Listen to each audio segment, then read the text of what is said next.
I'm a member of the MUBIC organization, which is Multi-Unit Bowling Information Group, and we meet Right. like 3 times a year, and it's a lot of great operators in that.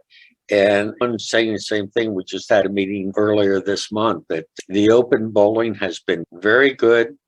League bowling has really leveled off in the decline, but it's leveled off and don't do near the business with leagues. But the open play has made up for it. And of course, pricing.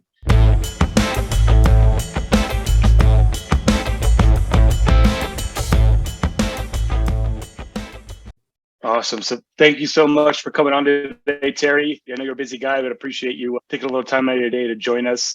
For people who have not had the pleasure of meeting you, tell me who you are and what companies you're working with. Alrighty, my name is Terry Brenneman. I have Bowler's Supply, which is a retail and wholesale bowling distributor. And I have 3 bowling centers, all in the Pennsylvania area. And you've been in the industry a long time. Which side did you start on? Was it more on the centers or the supply company? I actually purchased Bowler's Supply in 1968, and it was basically a pro shop in York. And we had about 15 to 20 wholesale accounts that we went around to and serviced. The previous owner had it for about 8 years before me, and unfortunately, he passed away, and I was able to purchase it from his widow, and it wasn't a lot of money involved because it was pretty small, and I just graduated from college. Oh, wow. And so I had Bowler's Supply since August 1968. Okay. And so over the years, I grew the wholesale business basically. And then in 1977, I purchased the bowling center and went on and purchased 6 more. I had a partner in 5 of them. And in the late 80s, he was older than I was, and he decided to retire. So I purchased his interest in the bowling centers over a few years. And 1999, I sold 3 of the centers to AMF. That's when they were greatly expanding. And so I had operated 4 of them, actually, until this past March. And I sold one that I had up in Bethlehem, Pennsylvania back then. And I'm winding down a little bit. I have no plans to sell any of the 3 I have because 2 are in York and 1 is in Pottsville. I can manage those 3, and I'm fortunate. My son, Andrew, he's been with Bowler's Supply ever since he was a very young boy. And he's really... Sounds like you have too. Yes. Yeah, I was back then. I had dark... Right. And so you said straight out of college, you purchased it. Yes. Yes. Wow. So that's, your first business. And most people probably haven't seen the facility, but I've been fortunate to tour it. It's a massive facility, very impressive. You've built it a long way. Now we have accounts from up in New England all the way down to Georgia. And I built Bowler's Supply on the premise. I have 6 full-time salesmen out on the road, and we deliver a lot of our merchandise, which is a bit unique in today's world. And there's been a large drop-off in distributors, and I've credited a lot of my success to, of course, my salesmen do a great job, and to the fact that we maintain a personal contact with many of our customers through the regular visits of my salesmen. Yeah, and you said you have 4 figures of accounts, and maybe up to 1,000 or so? Today it's probably a bit under 1,000. And of course, when I started, there were, I'm going to say, about 7,000 bowling centers in the U.S. And today, I believe we're under 4,000. Yeah, 3,500, 4,000.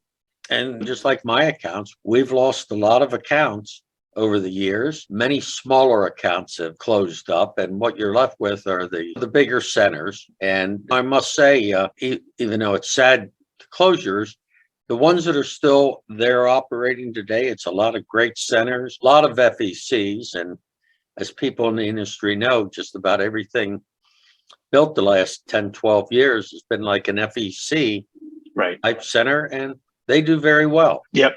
Yeah, they're having some of their best years ever this year, last year. It seems we're definitely on a tailwind when it comes to the bowling side.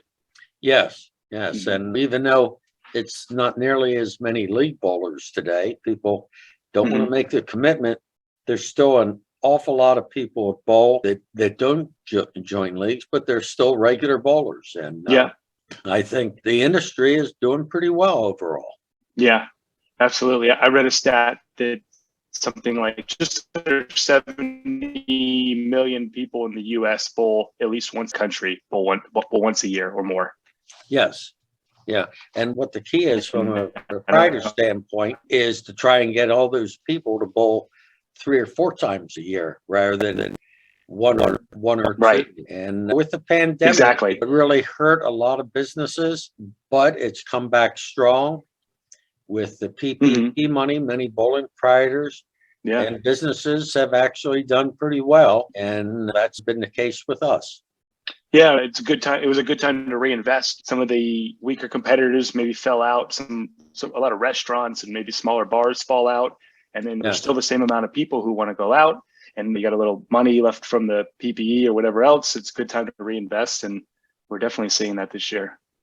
Yes, I'm a member of the MUBIC organization, which is Multi-Unit Bowling Information Group, and we meet Right. like 3 times a year, and it's a lot of great operators in that. And I'm saying the same thing. We just had a meeting earlier this month that the open bowling has been very good. League bowling has really leveled off in the decline, but it's leveled off and don't do near the business with leagues. But the open play has made up for it. And of course, pricing has really gone up in price. Yeah, for everything. Yes. Yeah. Tell me then, let's continue on that a little bit about today, the present. You're saying a lot of open play. What else are you guys seeing in your centers, or what seems to be working for the 3 centers you have today? I would say our open play on weekends has been very strong. And part of it is I have one center I would call a small FEC, Family Entertainment Center. And even in the other 2, we have 15 to 18 games in the center. And even though bowling has gone up a lot in pricing, it's still an affordable sport. And for many families, it's a great way to go out and spend time together. And so I think that's a real plus bowling has.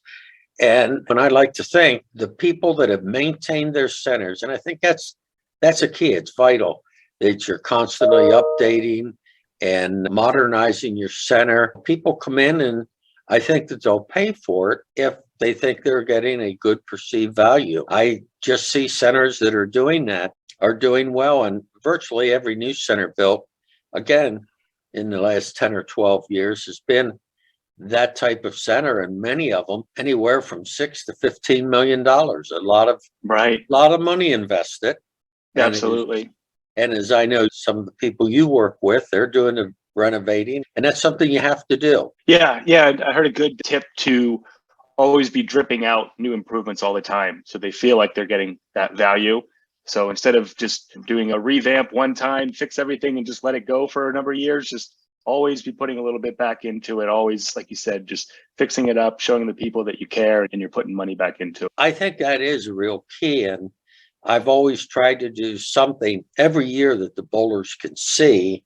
Yeah. Let's face it, you put in a new $25,000 air conditioner, they don't see it, so they don't understand the expenditure. But if you renovate your bathrooms, even repainting, just things that they see and feel and touch, then they're not as difficult to work with when you announce your new pieces for league and for open bowling.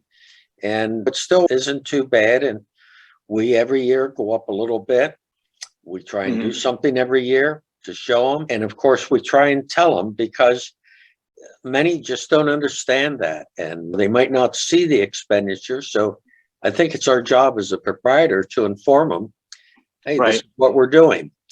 And we run a lot of different types of leagues. Traditionally, we don't have the 5-man team every night of the week filling the center. Very few double shifts or 9 o'clock shift.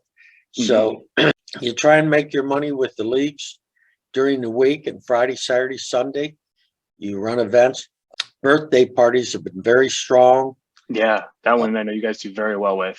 And we try and promote company parties, things like at fundraisers. We do a fair amount of fundraisers also, and it just try and create activity in the bowling to bring people in. And people like to be around people. It's nothing worse than walking into a bowling center and you have one lane going and It's empty. it's like a morgue. It'd be like walking into a bar. Right. Two people sitting there. And Right. and How good. I do have bars, lounges in my three centers, and they all do pretty well. We try and cater a little outside to outside business, but predominantly the majority of our business really is our bowling customers. People would come in. Yeah, I wanted to touch back a little bit to the birthday parties because that is one thing you guys have done very well. What's is it a package you put together, or the way you promote it, or what do you think has caused you guys to do so well in that? At my one center that I call a small FEC, we had taken lanes out and we put in laser tags. And in that center, I have about 35 games. Now, we find the kids like to come in and they like the idea you can bowl a game or two. And they love the idea that then I can go play a game or two of laser tag. And then I can go in the arcade and play the games. And we build into most of our birthday parties bowling, laser tag, and games. I see. We do have some parties that are strictly bowling. We have parties that are strictly laser tag. The one thing the kids like are the games. Yeah.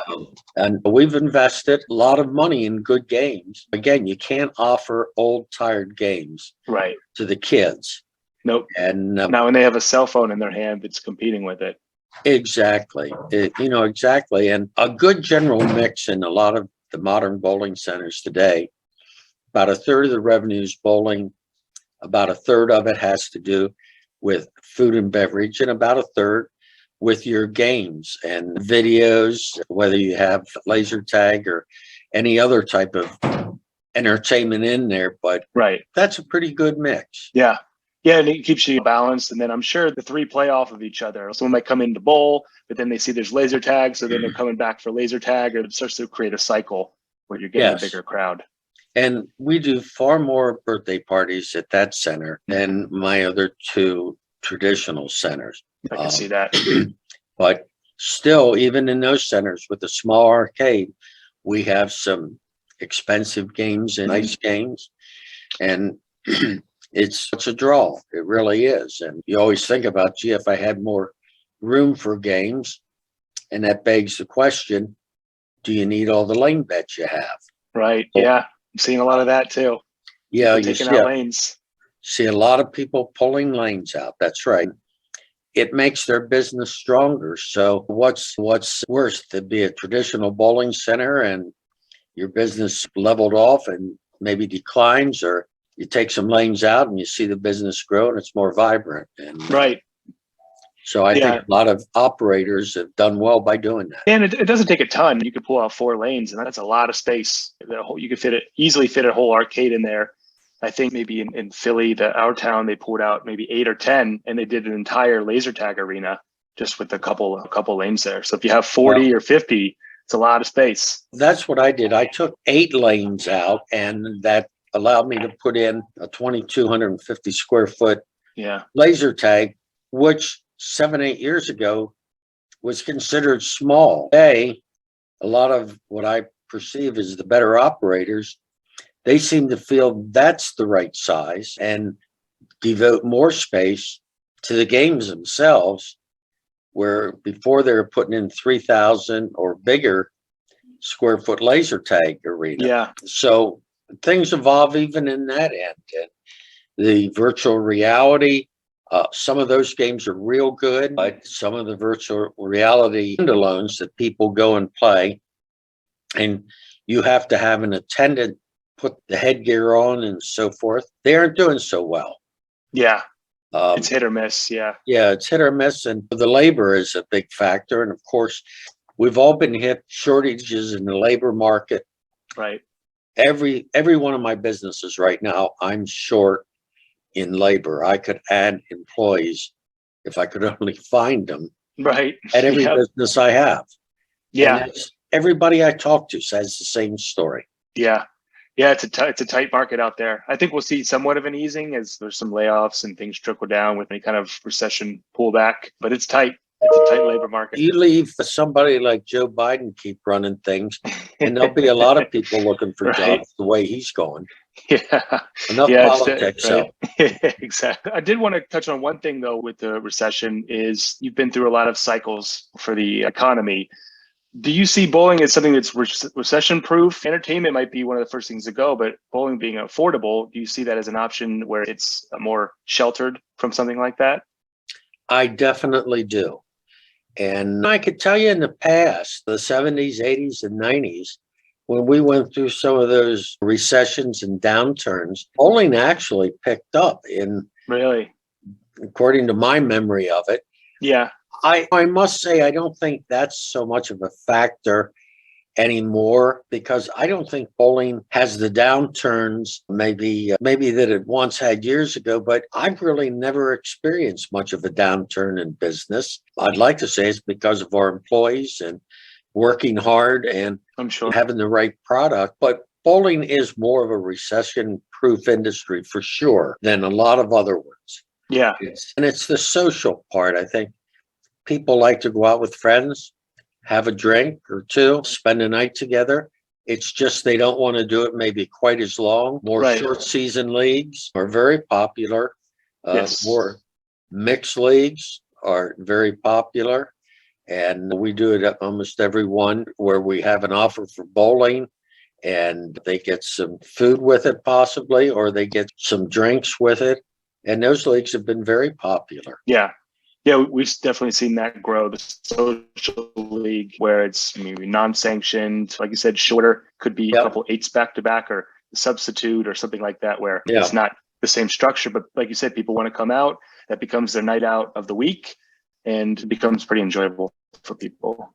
And there's something else that I want to mention. I think is great for bowling, and that has been the after-school bowling programs and the youth bowling.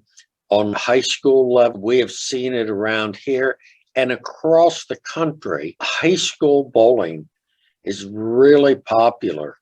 And really, my two granddaughters bowl and they go to tournaments. They bowl on their high school bowling team, which they won the Pennsylvania boys championship this year.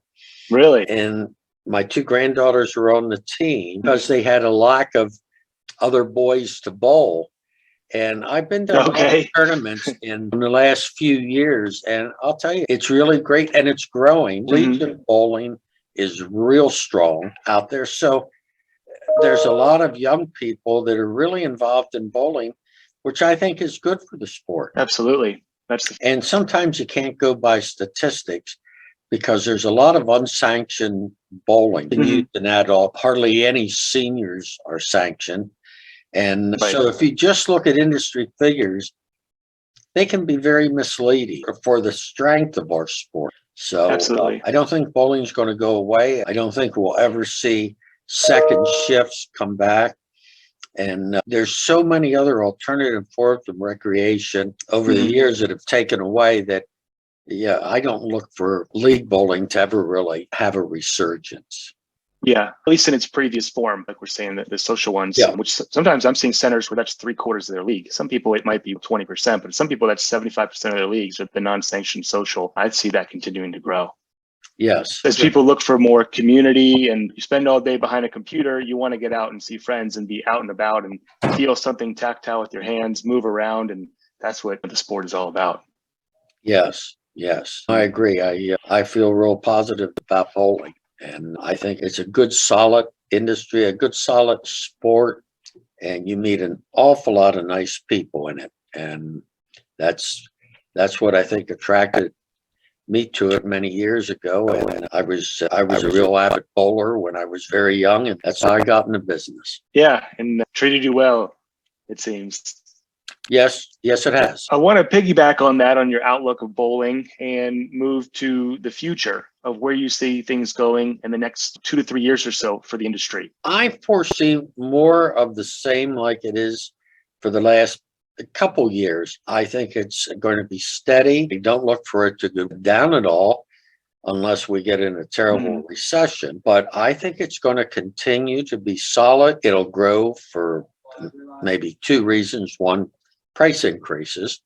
And two, I just see younger people coming into the business, coming into the sport, I should say. Boy, I think this summer I've seen more people in my centers than I ever have. We run the Kids Bowl Free program, and that's been pretty successful. But talking to proprietors from around the country, everyone is real positive and upbeat. And I just think it offers a lot of value, bowling. So I don't see it going away for reasons we talked about earlier. Maintain your center, run it, treat the customers right. And I think you're in a great business. Yeah. Yeah. Like we were saying, a lot of people come in, but they come in 1 to 2 times a year. If you can get them to come in an extra 1 or 2 times a year, it's a huge increase in your business. And you do that through giving them a good experience. Yes. And I'm soon to be 76. If I was younger, I would have no doubt about either building a center or buying an existing center, which I've done a few of in the past, where I've come in and bought them and renovated them. Yeah. And they just turned around. Business went up. But I always enjoyed doing that. And I miss that because I see areas around that really could use a well-run FEC. I think they'd do very well. I just don't have the strength anymore to go through all that. Sure. Yeah. And it isn't easy. It isn't easy when you have to deal with the government and all their rules and regulations. But I think there's a lot of still great opportunities around in this industry. I think bowling is going to be alive and well. And I think that my son, he's going to do well, continuing on Bowler Supply, and hoping my family will run my bowling centers and keep that going. Yeah. Yeah. And you said if someone's younger, there is a lot of opportunity out there for people who are ready to go into the next chapter, whether that's retirement or just don't want to do it anymore. It seems like there's a good amount of people who are ready to do that for the younger person who's enterprising and wants to take that on. Yes. Yes. And again, maybe the biggest problem I have in the industry and business is just getting young people who are willing to put the time in. We all know bowling is an evening and weekend sport, and that's when you're going to have to work.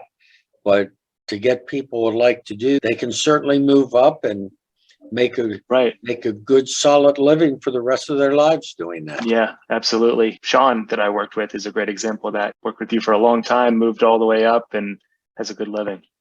Yeah, over the years, I'm actually pretty proud of this, but over the years, and people like Sean, who you met, moved from what we call a pin chaser bowling center, and moved up and eventually became a manager. And over the years, I've had quite a few people who moved up the ladder and worked 30. I even have a couple 40-year employees, and they've done well. That's the truest testament to leadership, people who can grow underneath you and stay with you a long time.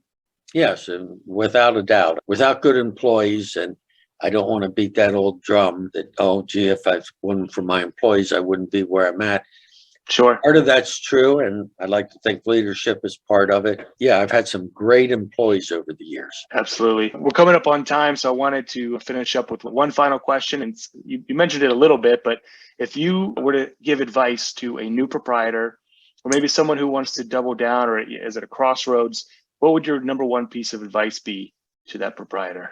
Seek out other people in the industry that have been successful and go talk to them. People in this industry are quite willing to share, but it's no magic formula. Just look what they've done to be successful. Most of the things that we talked about here, and think for the long term, keep reinvesting, and you'll be fine. It isn't a magic thing that most people can't ever discover. They just have to think a little about it and then be willing to work at it. You have to work the right hours. Right. Yeah, just dedication over time, right? Yes. I love that. Yeah, and like you said, seek out others. That's what this whole podcast is about, is talking to people who are successful, what they've done, to see how they got there, and maybe what they can share or what worked for them. And bowling has some good organizations like the Bowling Proprietors Absolutely. Association of America. We have meetings a couple times a year where you go talk to your fellow proprietors, see what's going on, what works and what doesn't work. And there's a lot of free knowledge to be gained if you go out and look for it. Absolutely. And you just look at the people that are doing well, see what they're doing, and then follow their lead. Absolutely. Yeah. I love that. Okay, that's all I have for today, Terry. If someone's interested in Bowler Supply, wants to learn more, if they're not already a customer or want to know more, what's the best way to find out more? We have a website, and they can give us a call. And if anyone would ever like to talk to me, that's fine. Call Bowler Supply. We have a toll-free number, 1-800-632-1830. And I'd be glad to share any knowledge I have with anyone. And almost every bowling center has websites you can go and look at and stop in and visit with people. So sure, if anyone would ever like to call, that'd be great. Wonderful. Yeah, very generous of you. I can attest you've shared a lot with me as well over the years. So I appreciate that and appreciate you coming on today. It's been a pleasure. Oh, sure. It's been great talking about this industry and about something, frankly, I've loved all my life, and I'm very lucky. It's easy to go to work every day when it's something you love to do. And so I've never considered it as a real job or hard work. I enjoy it so much, and I enjoy the people in it, and a lot of nice people in this industry. Absolutely. Never work a day in your life if you love your work. That is exactly right. Yeah. Yep. Awesome. Yeah, well, I can't think of a better note to end on than that. I appreciate your time, Terry. Thank you. All righty. Forrest, nice talking to you. You as well. Okay.